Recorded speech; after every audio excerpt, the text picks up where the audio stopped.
on ne peut pas complètement, objectivement, bloquer tout accès à notre pays. Nous faisons le maximum de façon organisée, de façon professionnelle et par anticipation. Et la priorité, c'est la vie et la santé de nos citoyens.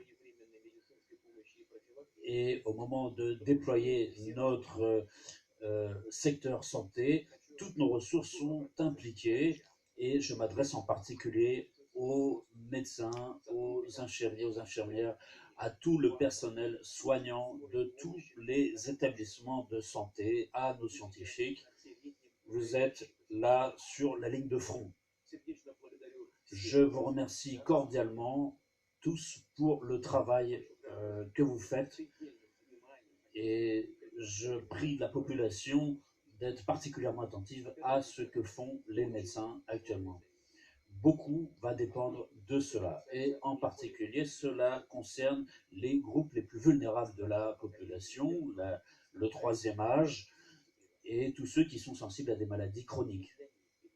Pour eux, comme pour l'ensemble des citoyens, l'objectif prioritaire, c'est de réduire au maximum les risques, bien entendu. Se pose la question de l'organisation du référendum sur les amendements à la Constitution avec la date initialement prévue du 22 avril. Vous savez à quel point je suis attentif à cette question et bien entendu, je vais vous demander de donner votre avis sur ce point qui est important pour l'avenir de notre pays, pour l'ensemble de notre société. Mais comme je l'ai dit déjà, la priorité absolue pour nous, c'est la santé, la vie et la sécurité de la population. Pour cette raison, il me semble important de reporter ce scrutin à plus tard. Nous allons évaluer l'évolution de la situation sur son plan et sur la base de l'avis des scientifiques, des médecins, des spécialistes, nous prendrons une décision sur le report de cette date de scrutin. Ensuite, il est important ici de faire tout pour limiter une propagation rapide de l'épidémie et par conséquent, je déclare la semaine qui vient comme une semaine de congé avec maintien des salaires, c'est-à-dire qu'à partir du samedi 28 mars jusqu'au dimanche 5 avril, l'ensemble des structures vont être en congé, qu'il s'agisse des services de santé, des transports, des banques et des services de l'État. Ces secteurs-là maintiendront leur activité normale. Mais cette semaine de congé a pour objectif justement de limiter une propagation de l'épidémie. Et je m'adresse à tous les citoyens du pays. Je vous propose d'agir de façon raisonnée et pas de façon négligente. On peut se dire cela me concerne. Non, ça concerne chacun d'entre nous. Et ce qui se passe aujourd'hui dans beaucoup de pays occidentaux, que ce soit en Europe ou de l'autre côté de l'océan, peut nous arriver dans un avenir très proche. Toutes les recommandations doivent être suivies. Il faut se préserver soi-même et ses proches, faire preuve de discipline et de responsabilité. Et croyez-moi, le plus sûr aujourd'hui, c'est de rester à la maison. Je m'intéresse aussi aux questions économiques.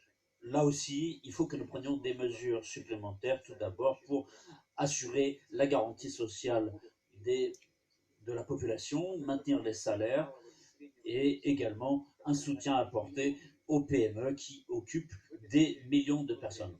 Par conséquent, des mesures prioritaires vont être prises. Première, toutes les allocations sociales qui doivent être payées aux citoyens dans les 6 prochains mois doivent être poursuivies automatiquement sans qu'il soit nécessaire de présenter des documents spécifiques. Par exemple, si une famille a des avantages sur les charges locatives, elle n'a pas besoin de présenter des fiches de salaire pour continuer à bénéficier de cet avantage. Par exemple, euh, tous ceux qui font l'objet des célébrités, des célébrations du 75e anniversaire de la victoire de la Deuxième Guerre mondiale doivent continuer à bénéficier des avantages qui ont été destinés jusqu'au mois de mai. Et je propose que dans les 3 mois à venir, à partir du mois d'avril, toutes les familles ayant le droit au capital maternel de recevoir 5000 roubles supplémentaires par enfant, par famille, pendant 3 mois. Ce soutien financier est important, notamment pour les familles dont les enfants ne peuvent pas aller aujourd'hui à l'école ou au jardin d'enfants parce que les enfants sont peut-être en congé maladie, par exemple. Et en ce qui concerne les allocations pour les enfants de 3 à 7 ans, je demande au gouvernement de renforcer les mesures pour que toutes les familles puissent recevoir les allocations prévues pour l'été, non pas en juillet comme d'habitude, mais plus tôt. De même que je demande au gouverneur d'informer les services fiscaux et d'état civil au niveau de leurs entités. Ceci est important. Je vous prie, chers citoyens, d'être attentifs à cela. Troisième point, il faut soutenir ceux qui sont aujourd'hui en congé maladie ou qui ont perdu leur travail.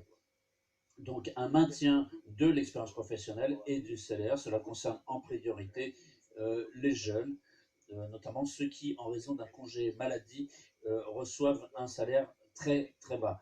Donc je prie d'instaurer une norme minimale qui doit être au moins minimum au salaire minimum